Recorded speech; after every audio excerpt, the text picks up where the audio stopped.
안녕하세요. 생생법률쇼 진행을 맡은 김도희입니다. 법과 친해지는 제일 좋은 방법, 생생법률쇼. 오늘도 크고 작은 법률 문제로 어려움을 겪고 있는 여러분을 위한 법률 상담은 물론이고요. 세상을 들썩이게 하는 이슈들을 법적으로 풀어보는 시사 법률 토크까지 준비되어 있습니다. 법률과 관련해 궁금한 내용이 있으신 분들은 상담 전화 02557-8295번으로 연락을 주셔도 좋고요. 법률방송 홈페이지에 들어오신 후에 법률 상담 게시판에 문의 남겨주시기 바랍니다. 그리고 화면 아래 하단에 보이는 이메일로도 상담 문의를 받고 있습니다. 각 분야 전문 변호사가 무료로 성심성의껏 상담해 드리니까요. 많은 참여 바랍니다. 지금 이 방송은 유튜브를 통해서도 실시간으로 함께 방송되고 있습니다. 더불어서 많은 시청 부탁드리겠습니다. 유튜브를 통한 소통의 창구도 활짝 열어두겠습니다. 자, 그럼 오늘 도움 말씀 주실 변호사님 소개해드리겠습니다. 법무법인 LKB의 이유진 변호사 모셨습니다. 어서 오세요. 네, 안녕하세요. 이유진 변호사입니다. 오늘도 상담자분들의 고민 해결에 조금이나마 도움이 될 수 있도록 최선을 다하겠습니다. 네, 오늘도 억울하고 답답한 분들께 명쾌한 상담, 유익한 상담 해주시길 기대해 보겠습니다. 자, 그럼 오늘 생생법률쇼 어떤 사연이 들어와 있는지 함께 만나보시죠. 제 땅을 국가에서 무단으로 사용하고 있어요. 파혼 후 결혼식장 위약금 누가 물어야 하나요? 마른 하늘에 화분 맞아 파손된 차, 10년 넘게 쌓인 밀린 임대료. 네, 이렇게 다양한 분야의 상담이 접수가 됐습니다. 저희가 잠시 후에 변호사님과 함께 속 시원한 해결책 찾아보도록 할 텐데요. 어떤 해결책이 제시가 될지 궁금해하면서 끝까지 함께해 주시면 고맙겠습니다. 자, 생생법률쇼 시청자 여러분이 법과 친해지길 바라면서 법적인 상식을 유익하게 설명해 드리는 시간이죠. 목요일은 생활 속 법률 상식을 알아보는 일상의 로 시간입니다. 자, 변호사님 오늘 함께 알아볼 법률 상식은 어떤 건가요? 네, 오늘은 그동안 시청자분들께서 엄청 궁금해 하셨을 내용일 것 같은데요. 많은 분들이 변호사 선임을 망설이기도 하는 가장 큰 이유일 것 같습니다. 바로 변호사 수임료에 대해서 자세한 얘기 한번 나눠보도록 하겠습니다. 변호사 수임료요. 사실 굉장히 좀 극비에 가까운 비밀 같은데 변호사 수임료 부르는 게 값이다. 뭐 이런 얘기들 많이 하는데요. 실제로 그런 건지 아니면 변호사 수임료 기준이 어느 정도 책정이 돼 있는지 궁금합니다. 네, 우선 변호사 수임료라는 것은 착수금과 성공보수 이렇게 크게 나눠볼 수 있을 것 같은데요. 착수금은 사건을 시작하기 전에 사건을 맡기면서 지급하는 돈이고, 성공보수는 이제 이 사건이 승소로 끝났을 때 그 대가로 지급하는 보수라고 생각하시면 됩니다. 그래서 재판이 이렇게 승소로 끝나게 됐을 때 이 계약을 한 의뢰인은 사건을 이렇게 책임감 있게 맡아서 수행한 변호사에게 성공보수를 지급해야 하는 의무가 있다고 볼 수가 있습니다. 그리고 착수금의 경우에는 구체적인 산정 기준이라는 것은 사실상 없기는 한데 법적으로 변호사 보수 규정이라는 것이 있기는 합니다. 근데 이 보수 규정은 국가와 변호사가 계약을 했을 때 어떤 기준을 마련한 것이라서 이게 뭐 저희와 같은 이런 그 사선 변호사들한테 꼭 적용되는 것이라고 볼 수는 없지만 그래도 어느 정도의 기준은 될 수 있을 것이라고 보입니다. 그리고 보통 이제 뭐 민사소송의 경우 소가가 2천만 원 이하이면 사실 변호사를 선임해서 소송을 진행하기는 조금 부담스러울 수 있잖아요. 그렇지만은 보통 이제 그 이상이다라고 하면 민사소송의 경우에 착수금이 보통 500만 원 선이지 않을까라고 개인적으로는 생각을 하고 있습니다. 그리고 또 성공보수 같은 경우에는 이제 이 승소로 인한 경제적 이익, 예를 들면 청구한 돈을 받아내는 그 금액, 요것에 뭐 이런 것을 경제적 이익이라고 한다면 그 이익의 몇 퍼센트, 보통은 뭐 1%에서 5% 요 정도 내외로 정해지는 것 같은데요. 그렇게 정해진다고 보시면 될 것 같습니다. 그 민사소송과 달리 형사재판에서는 법적으로 성공보수를 정할 수 없다고 하더라고요. 이건 왜 그런 건가요? 이것이 이제 2015년에 있었던 대법원 판결 때문인데요.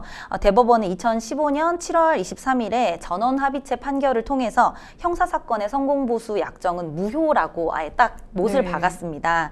그러니까 형사사건에서 성공보수를 약정을 하는 것이 이제 변호사와 의뢰인 간의 어떤 그 공공질서를 해치고 또 재판의 공정성을 해칠 우려가 있다. 이런 취지에서 판결을 한 것 같은데요. 그렇지만 이게 뭐 성공보수 약정을 아예 할 수 없다. 이런 의미는 아니고요. 네. 예를 들어서 이제 어쨌든 계약이기 때문에 성공보수 약정은 체결은 할 수가 있습니다. 그렇지만 나중에 이게 문제가 돼서 뭐 의뢰인이 형사 사건에서 성공보수를 지급하지 못하겠다라고 했을 때 이제 강제로 받을 수, 왜냐하면 약정 자체가 무효이기 때문에 네. 법적으로는 이제 이걸 강제로 받을 수는 없다라는 의미로 이렇게 간단하게 생각하시면 될 것 같습니다. 네, 그 착수금 500만 원이라는 게 일반인 입장에서는 한꺼번에 이렇게 내기에는 좀 네. 사실 좀 굉장히 좀 큰 금액처럼 느껴질 수 있을 것 같은데요. 변호사 선임료에는 어떤 내용들이 좀 들어가 있는 건가요? 네, 이 우선적으로 변호사 비용에는 그 형사 사건의 뭐 예를 들어서 형사 사건의 경우라고 하면 어떤 처음부터 상담 비용도 포함될 수 있고 네. 이제 각 기관의 행정 수수료 같은 것들, 그러니까 수사기관, 뭐 검찰, 법원에 그 어떤 절차를 처리하기 위해서는 수수료를 납부를 해야 되거든요. 네. 그리고 또 각종 뭐 우편을 보낸다거나 할 때도 비용이 발생을 하게 되고, 그리고 형사사건 같은 경우는 일일이 모든 기록을 가서 다 복사를 해와야 되기 네, 때문에 그렇죠. 그런 증거기록, 수사기록 복사 비용이라든지 또 서면을 기본적으로 작성하는 비용, 그리고 형사사건의 경우에는 경찰이나 검찰에서 조사를 받게 되면 그것에 대해서 이제 변호사들이 입회를 하고 조사에 참여하는 그런 비용들, 그리고 만약에 또 구치소나 교도소에 수감이 되어 있다라고 하면 접견 비용들, 이런 각종 비용들을 포함해서 인건비, 그리고 뭐 교통비, 그리고 당연히 변호사 사무실을 운영하기 위한 네. 임대료 같은 모든 비용들이 들어가기 때문에 사실 이 정도 비용은 어느 정도 나올 수밖에 없다라고 생각을 하셔야 할 것 같고, 또 임대료나 이런 것들을 고려를 했을 때 아무래도 뭐 지방보다는 서울의 뭐 강남이나 서초동 지역에 있는 변호사 선임 비용이 뭐 평균보다는 조금은 더 높을 수도 있겠죠. 네, 그렇군요. 그리고 아무래도 좀 굉장히 좀 까다롭고 어려운 사건이라면 그만큼 좀 수임료도 좀 높아질 가능성이 있는 건가요? 네, 물론입니다.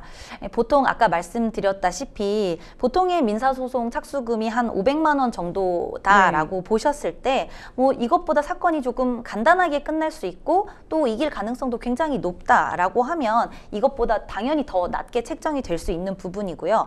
또 만약에 이 사건을 봤을 때 법리가 또 굉장히 어렵거나 또 리서치가 많이 필요하거나 이런 네. 사건이다라고 보여진다면 이제 그리고 또 속가 자체가 클 수도 있죠. 뭐 당연히 1억을 청구하는 사건보다 10억을 청구하는 사건에서는 변호사 비용이 조금 더 올라갈 네. 수도 있는 부분이고요. 그래서 제가 봤을 때 일반적으로 민사소송에서 가장 최저가로 형성되어 있다라고 말씀드리기 좀 조심스럽긴 하지만 최저가의 금액은 한 300만 원 네. 정도로 보이고요. 근데 이제 뭐 변호사 수임료라는 것이 단순히 사건의 난이도로만 정해진다고 보는 것이 아니라 이 변호사의 경력이라든지 그다음에 이런 부분들은 또 고려의 대상이 안 될 수는 없는데 당연히 뭐 변호사가 이전에 법원이나 검찰 네. 같은 그런 데서 일한 경력이 있는지 등도 당연히 고려 요소가 될 수가 있습니다.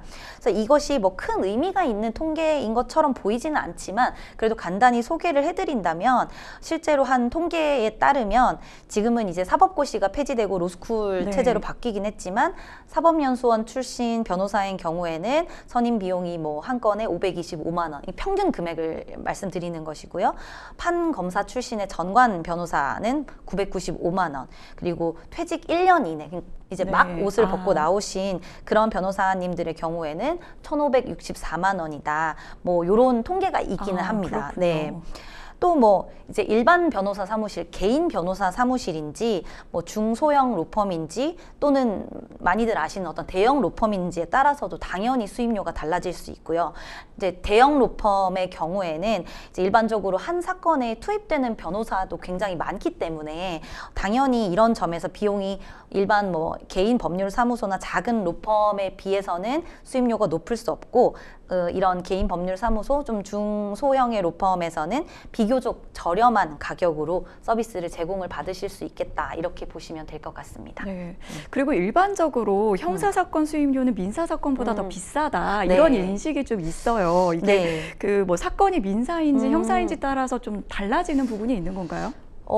꼭 반드시 그렇다고는 볼 수는 없는데요. 왜냐하면은 사안이 굉장히 복잡하고 아까 말씀드린 것처럼 뭐 소가가 굉장히 크다 이런 사건, 이런 민사 사건의 경우에는 형사 재판보다 비용이 더 비싼 경우도 있긴 합니다. 그런데 이제 일반적으로 형사 사건은 민사 사건보다 조금 급박하게 돌아가는 경우가 많아요. 예를 들어서 이제 형사 사건의 가해자, 그러니까 피의자나 피고인의 신분이라면은 이제 형사 수사나 어떤 재판 절차를 급박하게 진행을 해야 하기 때문에 비용이 그런 이유로 조금 더 높아질 수는 있고요. 그리고 또 특히 뭐 구속영장이 청구됐다 이런 사건 같은 경우에는 영장이 신청이 되고 영장 실질 심사가 이루어지고 이런 시간이 하루 이틀 안에 다 진행이 되는 경우가 대부분이잖아요.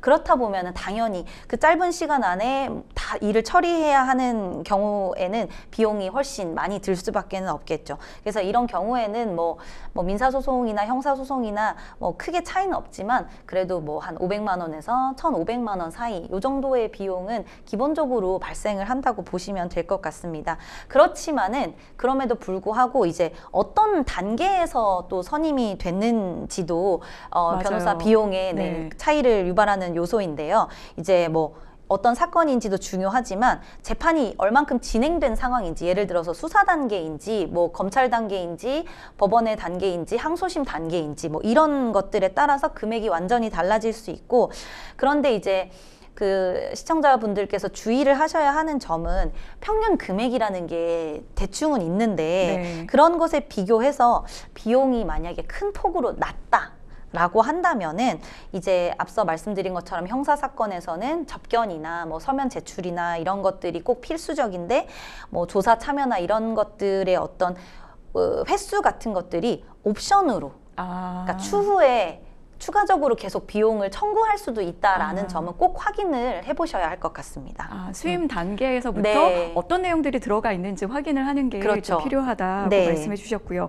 그런데 이제 보통 이제 사건과 관련해서 이제 이게 소액 사건일 경우에는 이 변호사 선임료가 상당히 좀 부담으로 느껴질 것 같아요. 그래서 간단히 그럼 상담만 진행을 하고 싶다고 한다면 상담료는 어느 정도로 생각하면 좋을까요? 기본적으로 제가 이렇게 일반적으로 서초동의 변호사의 상담 비용을 한번 쭉 보면 이거는 정확하진 않지만 그냥 제 체감으로 느끼기에는 1시간에 한 10만 원에서 15만 원 정도 사이를 받는 것 같습니다. 근데 이제 뭐 특별한 전문 지식이 필요하다거나 이제 뭐 굉장히 어려운 사건이다라는 경우에는 경우에 따라서는 뭐 10분당 5만 원 이렇게 책정이 될 수도 있고 1시간에 30만 원 이상을 받는 어떤 경우도 있기는 있습니다. 이건 다 이제 예외는 있는 부분이니까요.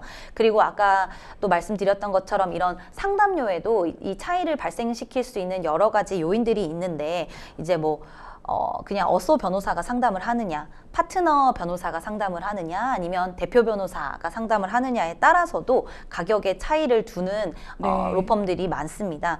그래서 뭐 아까 말씀드렸던 것처럼 1시간에 10만 원부터 시작을 해서 파트너 변호사의 경우에는 뭐 30분에 15만 원, 1시간에 20만 원 이렇게 받을 수도 있고요. 대표 변호사님 같은 경우에는 뭐 시간당 20만 원, 30만 원 이렇게 책정이 될 수도 있습니다. 그리고 이제 아까 말씀드렸던 서초동의 어떤 규모가 작은 로펌이나 이런 로펌이 아니라 대형 로펌이나 이런 곳은 당연히 더 상담 비용도 더 많이 받을 수밖에 없는데요. 대체로 뭐 1시간에 30만 원 이상의 상담료를 받고 있는 것으로 보이고 이제 그렇다고 하지만은 제가 이렇게 좀 상황을 보면 무료로 상담을 해준다는 로펌들도 굉장히 많습니다, 요즘에. 그런데 이제 좀 주의를 하셨으면 하는 부분은 무료 상담을 제공을 하겠다라고 하는 로펌들 중에 이런 경우에 실제로는 변호사와의 상담이 아니라 일단 거기 있는 직원분, 뭐 사무장님 이런 분들이 상담을 진행하는 경우들이 종종 있습니다.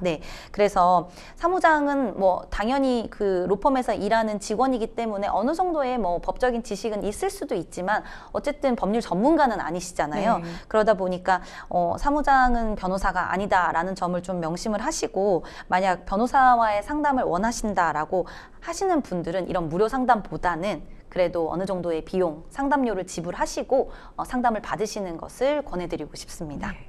그리고 이제 보통 소송에서 이기면 패소한 쪽에서 소송 비용을 모두 부담하지 않을까 이렇게 생각을 하고 계신 분들이 많은데, 그렇다면은 이제 승소한 경우에 내가 지출한 변호사 비용도 저쪽에서 다 대주는 거야, 내는 거야, 이렇게 네. 좀 궁금하신 분들 계실 것 같거든요. 네, 이렇다고 하더라도 다 비용을 받을 수 있는 것은 아니고요. 법의 내용이 정해져 있습니다. 그래서 변호사 보수의 소송 비용 산입에 관한 규칙, 이런 규정이 있는데 이 규칙에 따라서 계산된 금액을 네. 이제 청구를 할 수가 있고, 실제로 지불한 금액과 이 계산된 금액이 있다면 더 적은 금액만을 받을 수 있다. 이렇게 이해를 하시고 소송을 준비하기 전에 이러한 부분들을 미리 알아두셔야 할 것 같습니다. 네, 그 이제 로펌마다 이제 사안마다 수임료가 이제 천차만별이라고 이야기를 해주셨는데, 이 수임료를 두고도 그 의뢰인하고 변호사 사이에 갈등을 빚는 경우가 또 있다고요. 네, 처음에 비용 이제 산정할 때부터 의견 차이가 있는 것은 뭐 종종 네. 있는 일이고요. 뭐 계약 내용과 달리 착수금을 한 번에 주지 않으시는 경우도 있고, 소송 진행 과정이 마음에 들지 않는다, 결과가 마음에 들지 않는다라는 이유로 수임료를 돌려달라, 뭐 이런 네. 경우들도 있습니다. 그래서 이런 경우에는 변호사와 실제로 의뢰인 간의 소송이 진행되는 경우도 있지요. 네, 그럼 변호사에게 사건을 의뢰하려고 할 때 수임료를 좀 현명하게 정할 수 있는 방법이 있을까요? 네, 우선은 사실은 무엇보다 중요한 것은 자신의 경제적 상황에 맞는 수임료를 정하는 게 중요하겠지만, 앞서 말씀드렸던 것처럼 변호사 비용에는 여러 가지 부대 비용들이 많이 포함되어 있기 때문에 사안의 난이도가 높은데도 마냥 저렴한 수임료만을 요구하는 것은 이제 사건의 적절한 수행을 위해서도 적절하지는 않은 것 같습니다. 그래서 자신의 사안에 대해서 여러 변호사들에게 상담을 받아보시고, 본인의 사건의 난이도가 어떠한지, 승소 가능성은 어느 정도 되는지 본인 스스로가 좀 파악을 하시면 적절한 수임료를 정하는 데 도움이 되실 것 같습니다. 네. 네. 네, 오늘은 변호사 수임료에 대해서 정말 자세히 알아봤는데요. 다음 이 시간에는 어떤 변호사를 선임해야 할지 이 법률 꿀팁을 저희가 전해드릴 예정입니다. 다음 시간에도 기대 많이 해주시면 고맙겠습니다. 지금까지 생활 속 법률 상식을 전해드리는 일상의 로 함께했습니다. 여러분은 지금 생생법률쇼를 시청하고 계십니다.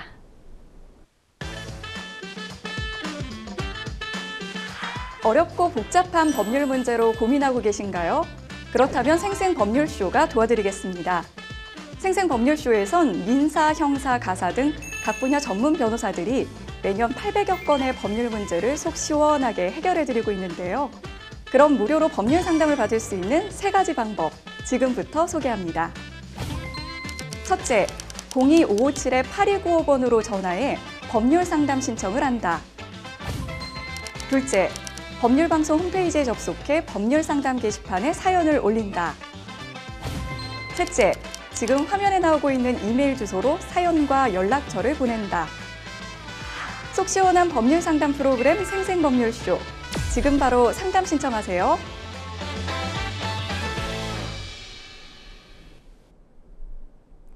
지금부터는 생생법률쇼가 자랑하는 성심성의 무료 법률 상담 시작해 보겠습니다.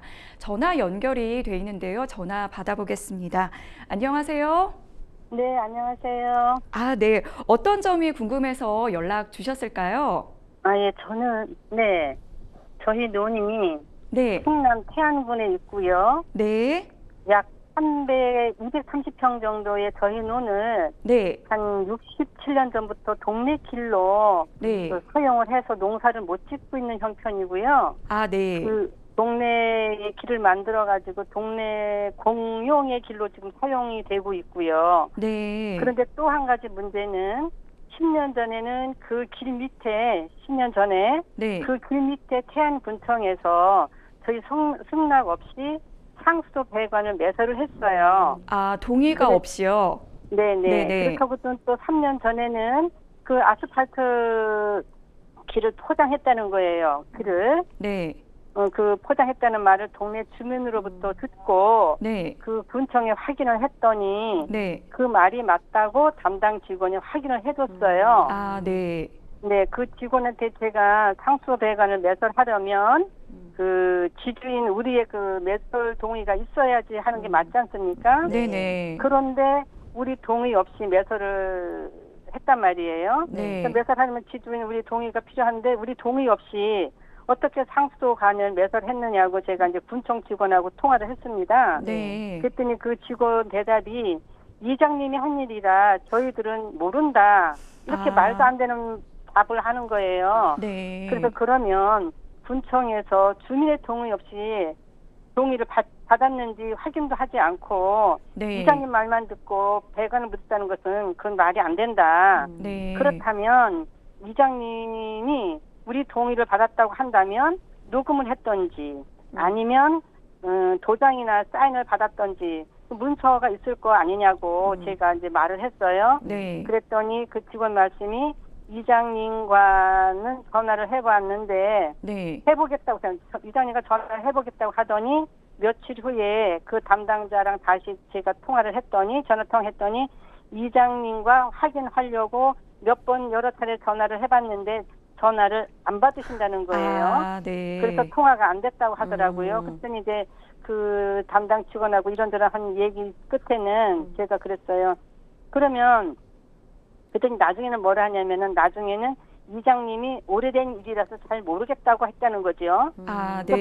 말이 바뀐 거잖아요. 네네. 그래서 그러면 직원이 그래서 제가 뭐라 했냐면 이장님이 그 상수 배관을 매설에 관련해서 네. 주민한테 동의서를 받으려 했던 시기는 2년이 아직 안 지났다는 그 동네 주민한테 들었어요. 네. 동의서를 받으려고 했다는 것을 시도했다는 것을 그것은 이제 2년이 안 됐다 했는데 그 말을 들어서 제가 군청에 또 그 일을 하면서 왜 선과 후가 바뀌었느냐. 네.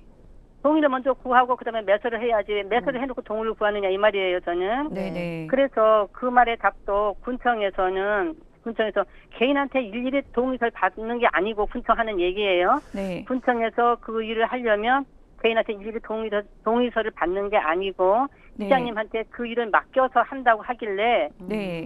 왜 이장님한테 책임을 미루느냐고 제가 그랬어요. 네. 제가 그 말을 들을 때 꼭 미루는 것 같더라고요. 네네. 그래서 말이 안 된다는 거죠. 네. 그래서 제가 이제 그런 말을 가지고 계속 이제 얘기를 했더니 그 직원이 뭐라고 하냐면은 그러면은 제가 원하는 바가 뭐냐? 네네. 그럼 군청에서 매수하는 것을 원하느냐? 네. 이렇게 묻길래 네. 그렇다. 네. 그랬더니 이제 거기 직원이 뭐라 하냐면 소집과하고 네. 협의를 해야 된다. 네. 그래서 협의를 하고서 금요일이니까 내일이잖아요. 네네. 내일까지 답을 주겠다 이렇게 말을 했습니다. 아, 네. 그래서 이제 저는 군청에서 매수를 해주겠다면은 저로서는 아주 만족인데 네. 그런 답을 안 줄 때는 저는 어떤 요구를 해서 그 일을 해결하는 게 좋은 방법인지를 네. 변호사님의 고견을 듣고 아, 싶습니다. 네. 네. 네. 일단은 지금 소유하고 있는 땅이 이제 오래전부터 동네 길로 이제 좀 사용이 되고 있었는데 이제 네. 그 3년 전에 이제 그 군청에서 동의도 받지 않고 이제 상수도 뭐 관련된 배관을 좀 매립해서 그와 관련해서 이제 좀 뭐 매수라든지 사용료라든지 이런 부분이 좀 궁금해서 연락을 주신 것 같습니다. 근데 그거 네. 상수도 매설은 10년 전에 했다 그래요. 아, 네네네. 10년 전이요? 네. 10년 전에 하고 10년 후에 이제 그 아스팔트를 깔았다는 거예요. 그 아, 10년 네네. 후가 3년 전 일이래요. 그렇지만 아, 네. 저는 그 시골에 살고 있지 않기 때문에 모르셨. 거기가 어떻게 되는지를 아, 모르는데 네. 그 동네에 사시는 분이 저한테 알려주셨어요. 아. 네, 사연 잘 들었고요. 옆에 이유진 변호사님 나와 계신데 이야기 나누면서 또 상담 받아보도록 하겠습니다. 네. 네, 우선은 지금 상담자분께서 원하시는 내용은 이제 가장 원하시는 부분은 매수를 하는 거죠, 군청에서. 그렇죠. 네, 일단 기본적으로 이 사안의 경우에 뭐 지금 상담자분의 동의 없이 상수도 배관을 설치를 하고 또 지금 이게 함부로 이용을 해서 어떻게 보면은 군청이 이제 이득을 얻게 된 상황인 거잖아요. 상담자분의 네. 토지를 이용을 해서. 그렇기 때문에 뭐 이런 상황에서 뭐 그걸 다 철거하거나 그런 건 현실적으로 좀 불가능하기 때문에 상담자분께서 매수 요청을 하시면 받아들여질 수는 있을 거는 같고, 근데 이제 매수라는 것이 어쨌든 군청의 의지이기 때문에 이게 법적으로 강제로 매수를 해야 한다 이런 상황은 아니지만 요청은 충분히 해보실 수는 있을 거는 같아요. 그러니까 네. 이게 뭐 강제로 군청에서 반드시 매수를 해야 한다 이렇게 말씀드리기는 어렵지만 민원을 제기를 하시면서 매수를 요청을 하시면은 될 것 같고, 근데 일단은 만약에 그게 네. 안 받아들일 네네. 안 만약에 받아들였을 때는. 매수를 요청을 했는데 이제 군청에서 이걸 거부를 한다 그러면은 여러 가지 이제 법적 조치들을 조금 고려를 해볼 수는 있을 거는 같아요. 이제 첫 번째로 저희가 생각해 봤던 게, 지금 이 토지는 상담자분의 토지인데 지금 군청이 함부로 뭐 상수도 배관을 설치를 하고 도로를 설치를 하고 하면서 지금 동의 없이 이용을 하고 있는 상황이잖아요. 네. 그렇게 되면 이것은 어떻게 보면 군청이 상담자분의 토지를 부당으로 지금 이용하면서 이득을 얻고 있는 상황이기 때문에 이런 경우에는 이제 이 부당이득을 청구를 할 수가 있어요. 돈으로 부당이득이다 이렇게 반환을 청구를 할 수가 있거든요. 네. 그래서 이제 여러 사안에서 이제 뭐 토지를 무단으로 점유를 해가지고 뭐 주차장으로 쓰거나 이런 경우에 부당이득금을 줘야 한다 이렇게 판결을 내린 경우도 많습니다. 그리고 그렇다면요, 네네. 변호사님, 그렇다면은 네. 이제 상수도를 매설한 지는 10년이 됐다고 네. 직원이 말을 했고, 네. 도로는 몇십 년 전부터 사용을 했다 하면은 그렇죠. 네. 도로 그 사용료를 몇십 년 전부터 다 받을 수 있는 겁니까? 네, 그런데 지금 제가 생각하기에는 이 도로 동네 길로 사용하신 부분 있잖아요. 네. 이 부분은 알고 계셨던 부분인가요? 아, 그건 저는 몰랐었어요. 그것도 그때요. 모르셨어요? 왜냐면 이게 네. 뭐 암묵적으로 이제 동네 길로 이게 뭐 막아놓거나 이건 내 땅이니까 여기로 지나다니면 안 된다라든지 이런 식이 아니었다라고 하면 이게 상담자분께서는 그 정도는 이제 암묵적으로 허용을 하신 부분이 아닌가라고 해서 조금 다툼의 여지는 있을 거는 같아요. 그 부분에 대해서는. 그렇지만 이제 배관을 설치를 하고 이랬던 부분들 명확한 그 시점 상당은 부당이득을 청구를 하실 수는 있습니다. 그러면 부당이득이라는 것은 언제적부터를 그 10년 전에 그 상수도 매설한 그 위로 거슬러 올라가서도 이게 제가 청구할 수 소멸시효라는 있어요? 것은 있어가지고 이제 채권이 소멸시효라는 게 10년이기 때문에 이제 뭐 10년치를 청구를 하고 지금 이 시점부터 알게 된 시점부터 네 이렇게 그런 것들을 고려는 해봐야 하는 부분인데 지금 정확하게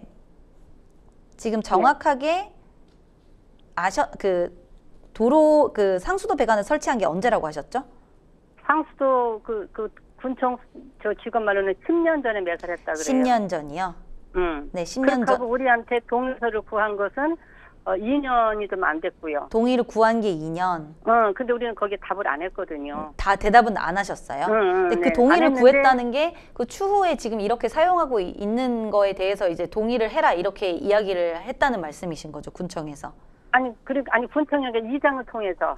이장을 통해서? 이장을 통해서 그러니까 제금 제가 이렇게 생각해 보면은 네. 그 우선 매설을 해놓고 나서 네. 사후 처리를 한 거지. 그 매설부터 해놓고 우리 지주한테 동의를 해주십시오. 이장이 그렇게 한 거지요. 그러니까 이게 말이 안 된다는 거지 저는. 네. 왜 군청에서 그쵸. 네네. 그것을 먼저 동의를 받은 다음에 매설을 해야 되는 건데 네네. 매설부터 해놓고 동의를 그쵸. 군청에서 하는 게 아니라 이장을 통해서 했는데 우리는 해주지도 않았는데 동의도 안 했는데 왜 그걸 이렇게 했냐 이거지요. 그랬더니 어저께 통화하는데 한 직원이 그러는 거예요. 그 직원이 그러면 그것을 상수도를 파내기를 원합니까? 이렇게 얘기하는 거예요. 네. 그거는 사람이 쓰고 있는데 그건 그렇게 그쵸, 하기는 네. 좀 쉽지 않은 일이죠. 네, 네. 그렇게는 얘기를 했어요. 네. 어쨌든 그 그래서. 부분 지금 날짜는 정확하게 좀 확인은 해봐야 할 것 같지만은 제가 지금 보기에는 뭐 10년 전 정도라고 하면 그 기간이 뭐 언제부터 딱 정확하게 기산해서 요때부터 요때까지라고 딱 정확하게 말씀드리기는 어렵지만 대체적으로 지금 동의를 받지 않고 이 무단으로 그 배관 설치했던 요 기간 동안에는 받으실 수 있을 것으로 보이고 네. 또 지금도 지금 계속 사용을 하고 있는 부분이잖아요. 그렇죠. 어쨌든 배관이 매립되어 있는 상황이니까. 그래서 이제 향후에도 사용료를 계속 청구를 하실 수가 사용료를 계속 청구를 하실 수도 있을 것 같아요. 그러면 사용료를 청구하면 얼마큼을 청구하는 네, 게 이제 적당한 건지. 그렇죠. 그런 부분들이 이제 법에는 이제 국유재산법이라고 해가지고 이 법에 그 공시지가, 개별 공시지가에 어떤 요율을 곱해가지고 계산하는 방법이 나와 있기는 해요. 그래서 그 계산 방법에 따라서 요 기간, 그리고 이제 침해된 기간, 앞으로도 어떻게 될 거니까 이런 부분들을 또 이제 차임처럼, 그러니까 임대료처럼 이렇게 사용료로 청구를 할 수 있는 부분이 있고, 또 이제 여러 가지를 또 생각을 해보는 게, 지금 뭐 이런 이제 과거에 있었던 거를 청구하는 거랑은 별개로 앞으로도 지금 계속 이 땅은 군청이 사용을 해야 하는 상황이잖아요. 어쩔 수 없이 네. 배관을 네. 파내지 않는 이상은. 그러면은 이제 이 땅을 뭐 군청, 이거는 뭐 가능할지는 군청과 협의를 해봐야겠지만은, 이제 다른 공용 토지가 있다면은 우리가 사용할 수 있는 토지랑 교환을 해달라고 하던지, 아니면 이제 이 지금 그 상담자분께서 가지고 계신 토지와 군청 사이에 임대차 계약을 체결하시는 것도 방법일 것 같아요. 임대차 기관으로 이거는 임차한다는 얘기죠. 네, 그렇죠, 그렇죠. 그래서 군청한테 임대를 해줘서 어차피 앞으로 계속 사용을 해야 한다면, 네. 앞으로 차임을 계속 내는 방식으로 사용을 해라. 매수를 못 하겠다라고 하면 네, 그런 네, 네. 식으로 한번 협의를 해보시는 것도 하나의 방법이 될 수 있을 것 같습니다. 길은 그냥 어떻게 그러면요? 어떤 길 말씀이세요? 그 지금 길로도 사용하고 위에는 길로 사용하고 밑에는 그 상수도가 매설돼 있잖아요. 네, 그 길도 지금 이 길이 있는 땅과 뭐 상수도 배관이 있는 땅 모두 지금 어쨌든 이 길은 근데 그냥 동네 길이신 거죠. 네. 이거는 군청이 개입한 부분은 아니신 거죠. 그것도 모르겠어요. 왜냐하면 거기다 아스팔트를 깔았으니까 군청에서 아스팔트를 깔았어요. 그 위에, 네, 그 노은 네, 위에. 네. 그렇다고 네, 하면 네. 그 부분도 마찬가지로 어쨌든 이 같은 내용을 주장을 하셔가지고 지금 뭐 매수, 그러니까 전체적인 토지 전체를 다 매수 청구를 하시던지 이렇게 하시는 게 맞는 것 같아요. 전부 다 합쳐서. 그런데 이제 네. 다른 과의 직원하고도 통화를 해봤는데 다른 네. 과 직원은 뭐라 하냐면은 네. 우리 그 땅이 230평 정도 됩니다. 네. 땅 전체가. 그런데 그 다른 직원이 이렇게 뭘 보더니 뭐 서류를 받나 봐요. 그랬더니 네. 실질적으로 거기서 그 군청에서 사용하고 있는 땅은 뭐 얼마 안 되더라고요. 네네네네. 한 23평이니까 한 10%만 되나 봐. 우리 네네네. 23평 중에 23평만 네. 그거 뭐지 점유를 했다 이렇게 얘기를 네네네. 해요. 다른 직원이. 네네네. 그렇다면은 그러면서 뭐라고 하냐면은 그러면 23평만큼의 공시지가를 빼드리면 아니 저기 뭐지 그거 세금을 빼드리면 됩니까? 이렇게 얘기를 하길래 네. 난 그건 원치 않는다 이렇게 네. 했죠. 네. 근데 이건 말이 안 되는 것 같아요. 그것만 자기네가 그 뭐 세금을 빼주겠다는 것은 말이 안 되는 것 같아. 아, 세금을 빼주겠다 이렇게 말을 했다고요? 네네네. 아, 근데 이게 이렇게 돼 있으니까 지금 이 전체를 다 활용하는 게 어려워진 상황 아닌가요? 그러니까요. 그렇죠. 전체적인 말이 안 어떤 된다는 거지. 가치도 그렇고 어떤 이용이나 네. 이런 부분들. 근데 이거는 사실 뭐 그거는 군청에서 그렇게 협상을 제안이 들어온 거기 때문에 뭐 고려해 볼 요소긴 하지만은 저는 안 받아들여요. 원하지 않으시니까 그 부분은 뭐 특별히 신경 쓰지 않으셔도 될 것 같고, 지금 이 토지 전체가 요렇게 군청이 요런 식으로 이용을 함으로 인해서 토지 전체의 효용이 어떻게 감소를 했고 이런 부분들까지 다 고려를 하셔가지고 협의를 하셔야 될 것 같습니다. 그러니까 이제 길로 사용하는 부분도 있고 네. 상수도로 이제 사용하는 부분도 있으니까 그것을 같이 묶어서 네. 사용료를 안 산다 하면 사주겠다면 그건 최고 저한테 네, 최선이고 네. 그걸 안 받아들여질 때에는 길로도 사용하고 네. 하수도로 상승하는 그것을 내가 사용료를 임대차를 내더라. 네, 그렇게 하거나. 근데 이 토지 전체, 이 230평 전체에 다 임대료는 받기는 힘들 것 같아요, 현실적으로. 왜냐하면 이용한 부분들이 일부기 때문에. 근데 이제 전체적인 어떤 상황을 고려를 하셔가지고 이 정도의 뭐 사용료라든지 이런 거는 받아야만 하겠다라고 협의를 해보시라는 취지입니다. 근데 길로는 다 쓰잖아. 길로는. 네, 그렇긴 한데 토지 전체를 다 길인 건 아니잖아요, 지금. 그쵸? 맞아요. 네, 그렇기 때문에 그럼 길이 네. 쭉 이렇게 일자로 돼 있어서 네네네. 그게 길로 다 사용하고 있어요. 그 사용되는 부분이 230평 전체는 아니기 때문에 이제 아무래도 군청에서도 뭐 그 땅을 전체를 다 사겠다 이렇게는 안 나올 거란 말이죠. 그래서 그 부분들을 고려를 하시되 이제 이런 적절하게 협의를 하는 방안으로서 토지 전체를 내가 농사도 못 짓고 있고 이런 부분들 있잖아요. 그런 네. 부분들을 이야기를 하셔가지고 협의를 네. 하시는 게 필요하게 할 것으로 보입니다. 근데 변호사님 네네. 제 생각에는요 그것을 다 인정을 안 해줄 수도 있다고는 지금 변호사님 그렇게 말씀을 하셨지만 네. 저의 입장에서는 그 길로 이렇게 다 됐지만 어차피 거기다 농사를 못 짓고 있단 말이에요. 네네네. 그러니까 그것을 다 매수를 하든지 그 지분의 그 성수를 다 임대차 관계를 맞든지 이렇게 해야 되는 게 옳지 않겠나 하는 저는 생각이거든요. 네, 저도 이제 그게 네, 가장 좋은 네. 방법일 것 같기는 한데 이제 그 부분이 막 법적으로 강제할 제가 지금 요렇게만 상담을 봤을 때는 왜냐면 제가 지금 전체 땅을 다 본 네, 상황도 그렇죠. 아니고 하다 보니까 예. 이건 조금 더 구체적으로 이제 뭐 이런 것들 확인해 봐야지만 확답을 드릴 수 있을 것 같아요. 이 땅을 뭐 반드시 군청이 다 사야 한다거나 이런 부분들은 조금 더 사안을 면밀하게 봐야지만 확실하게 대답을 드릴 수 있을 것 같아가지고 지금 제가 생각하기에는 요 정도의 부분을 가지고 협의를 해보시는 게 필요하겠다라는 생각이 듭니다.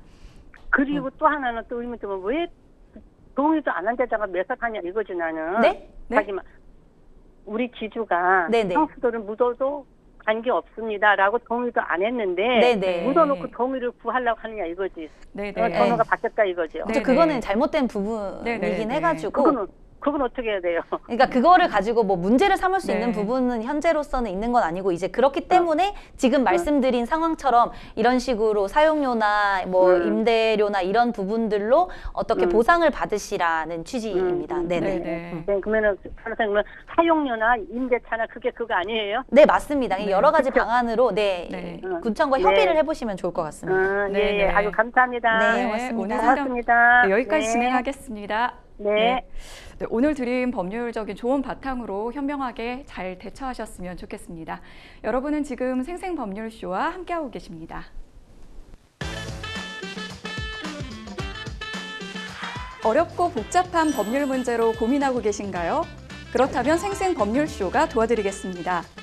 생생법률쇼에선 민사, 형사, 가사 등 각 분야 전문 변호사들이 매년 800여 건의 법률 문제를 속 시원하게 해결해드리고 있는데요.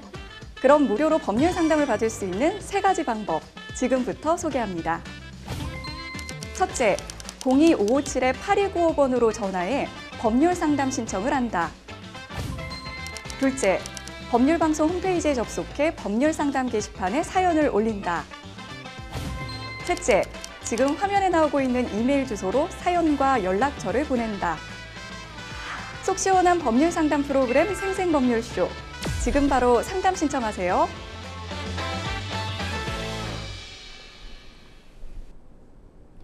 자, 이번에는 법률방송 이메일을 통해 들어온 여러분의 고민을 해결해 드리도록 하겠습니다. 어떤 사연인지 만나보시죠. 1년 만난 남자친구가 있어요. 올겨울 결혼식을 앞두고 있는데 최근 너무 싸워서 결혼에 대해 다시 진지하게 고민을 했습니다. 싸울 때 욕설을 해가며 폭언을 한 적도 있고 폭행 직전까지 간 적도 있어요. 게다가 전에 만났던 여자친구와 계속 연락을 하고 저 몰래 만난 적도 여러 번 있었습니다. 이 결혼이 맞나 계속 고민했고 차마 부모님께는 말할 수 없어 주변 친구와 선배들에게 얘기했더니 이혼보다 파혼이 낫다면서 결혼을 하지 말라고 하더군요. 그래서 결국 남자친구에게 헤어지자고 말했습니다.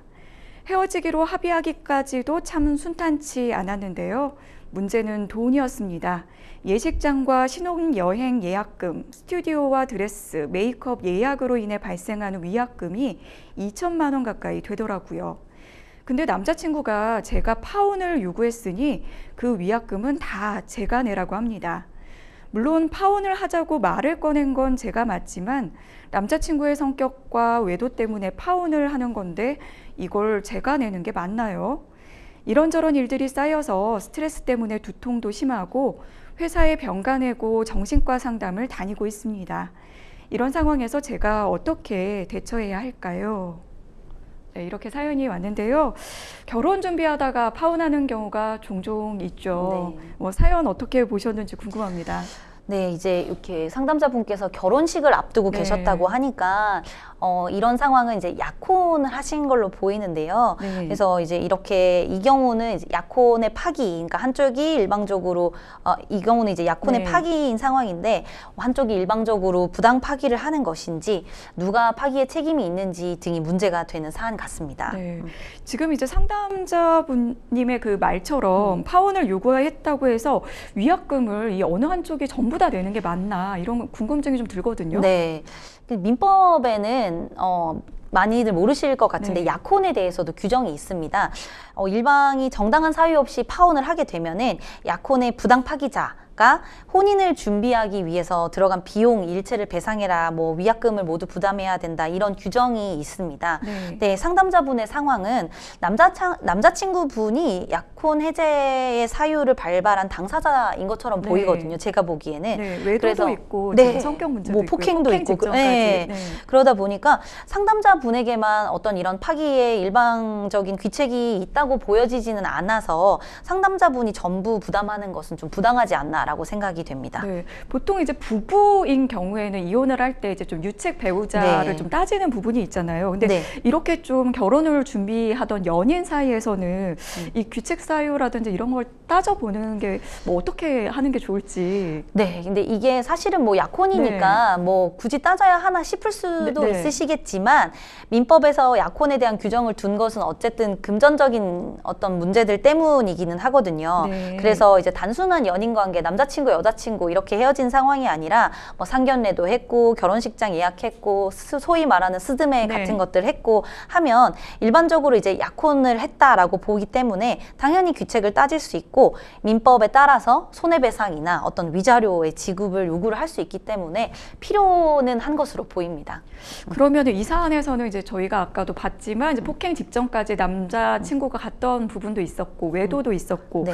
그러면 지금 유책 사유가 좀 있다고 봐서 위약금을 좀 나눠내는 게 좀 현명할까요? 네, 앞서 말씀드렸다시피 이제 제 개인적인 생각으로는 약혼의 해제 과정에서 지금 남자친구 분에게도 분명히 귀책 사유가 있는 것으로 보이거든요. 그래서 뭐 폭행 있었고 네. 그다음에 전 여자친구를 만난다. 이거는 저희가 흔히 말하는 외도에 해당을 하잖아요. 네. 그래서 이런 남자친구의 행위가 약혼의 해제 사유로서 충분히 기능하고 있다고 보여지고 이런 경우라면은 당연히 이제 상담자분의 부당한 어떤 일방적인 파기라고만은 볼 수가 없기 때문에 위약금의 경우에도 분담할 것을 주장을 하셔야 할 것 같습니다. 아, 네. 그리고 지금 현재 이제 스트레스가 좀 심해서 네. 정신과 상담을 받고 계시다고 하거든요. 이혼이 아닌 이제 이렇게 파혼을 이렇게 네. 좀 하는 경우에도 금전적이라든지 아니면 이제 더 나아가서 정신적인 손해배상 요구할 수 있을까요?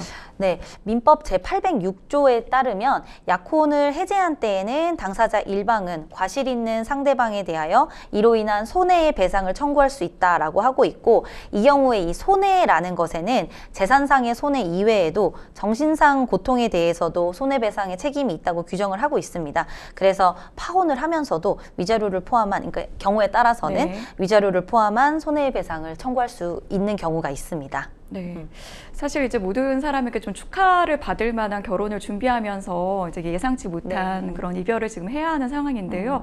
상담자님께 조언 한 말씀 부탁드리겠습니다. 네, 이제 남자친구 분이 뭐 위약금 반반 내자라고 하면 네. 가장 좋은 결말일 텐데 뭐 끝까지 위약금을 분담하지 않겠다고 나오면은 결국 이런 부분도 액수가 크기 때문에 지금 네. 약 한 2천만 원 네, 정도라고 2천만 원 정도. 네, 이런 경우에는 뭐 소송을 제기를 하시는 것도 하나의 방법이 될 수가 있을 수밖에 없을 것 같아서요. 뭐 이 경우를 대비해서 어쨌든 이 파혼이 된 귀책이 남자친구에게도 있다는 점을 이제 아까 말씀드렸던 뭐 외도나 폭행이나 이런 유책 사유를 입증할 수 있을 만한 좀 증거를 네. 소송에 대비해서 좀 확보를 해두셔야 할 것 같고 지금 아까 정신과 네. 진료도 받고 계신다고 하셨으니까 그런 진료 기록 뭐 어떤 뭐 진단서라든지 소견서 이런 것들도 기록으로 좀 남겨두셔서 위자료 청구를 하게 되는 경우에도 좀 대비를 해두시는 게 좋겠습니다. 네. 증거를 사전에 잘 챙기셔서 미리미리 좀 대비를 하시면 도움이 될 것 같습니다. 저희는 계속해서 그 법률방송 이메일을 통해 들어온 여러분의 사연 만나보도록 하겠습니다. 얼마 전 모처럼 휴일에 집에서 휴식을 취하고 있었는데요. 아파트 관리실에서 전화가 왔습니다. 단지 내 야외 주차장에 세워둔 제 차가 아파트에서 떨어진 화분에 맞아 파손됐다고 말이죠. 헐레벌떡 나가보니 화분이 높은 곳에서 떨어져 차량 앞 유리가 심하게 파손돼 있더라고요. 베란다 난간이나 에어컨 실외기 위에 화분을 두는 집들이 종종 있어서 그 중에 하나가 떨어졌나 싶었습니다. 아무튼 화분에 행인이 맞지 않고 차에 떨어져서 차라리 다행이구나 했는데요. 관리사무소에서는 CCTV 등을 돌려보고 다시 연락을 주겠다고 했습니다. 사실 저는 영업직이어서 일할 때 차가 필수거든요. 차가 없으니 무더위에 택시를 타고 돌아다니며 일을 하느라 고생을 좀 했는데요. 근데 며칠 뒤 관리사무소를 통해 들은 얘기는 황당하기 그지 없었습니다. CCTV 확인 결과 누군가 아파트 7층 높이의 복도 창문에서 고의로 화분을 던진 거였어요. CCTV 화질이 좋지 않아 화분 던진 사람의 얼굴은 자세히 보이지 않았고요. 관리사무소 측에서는 경찰에 신고를 하겠냐고 물어보는데요. 사람이 일부러 던진 거라고 생각하니 범인을 꼭 잡아야겠다는 생각이 들긴 합니다. 누군가 맞았다면 정말 큰 인명피해로 이어졌을 테니까요. 경찰에 신고하면 범인을 찾을 수 있겠죠. 이 일로 아파트 내 공론화를 시켜서 경각심을 줘야겠다는 생각인데요. 이웃 주민과 얼굴을 붉히게 되는 건 아닌가 걱정도 되고요. 만약에 범인을 잡게 되면 어떤 처벌을 받게 될까요? 네, 정말 좀 위험할 수 있었던 사건인 것 같은데 이렇게 좀 지나가던 사람을 사망에 이르게까지 할 수 있는 엄연한 범죄거든요.